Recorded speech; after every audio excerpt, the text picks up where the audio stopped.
অনেকে শুধু একটা চায়ের বিনিময়ে ভোট দিতে চাচ্ছে, চা খাওয়ালে ভোট দেবে।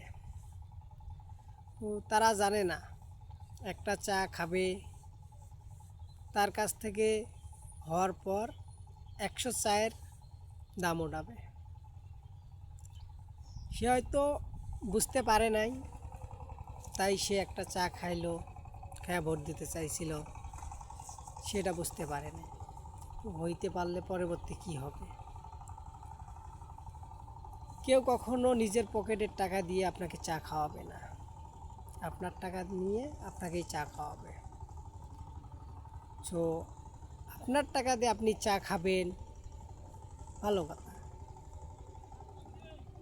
তাহলে এই যে সময়টা ব্যয় করতেছেন চা খাওয়ার জন্যে, তা আসলে ঠিক না। ভোট কোনো বিষয় না, ভোট আপনার যে দল ভালো লাগে তাকেই দেন, কিন্তু ভেবে চিনতে ভোটটা দেবেন, যাতে পরবর্তীতে উন্নয়নের জন্যে ঘুরতে না হয়।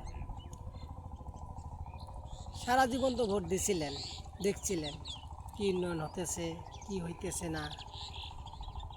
তাই আসলে যেটাই করেন ভেবে চিনতে ভোটটা দিন। খালি যে চা বিস্কিট খাইলেই যে ভোট দিতে হবে তা না, বুঝতে হবে কেউ যদি আপনাকে চা বিস্কিট ডাক দিয়ে খাওয়ায়, বুঝবেন যে সেইখানে নিজের স্বার্থ আছে। আমার স্বার্থ না থাকলে আমি কাউকে ডাক দিয়ে চা বিস্কিট খাওয়াবো, অবশ্যই আমার স্বার্থ থাকলে আমি চা বিস্কিট খাওয়াবো। আশা করি সবাই বুঝতে পারছেন আমি কী বলতে চাইছিলাম।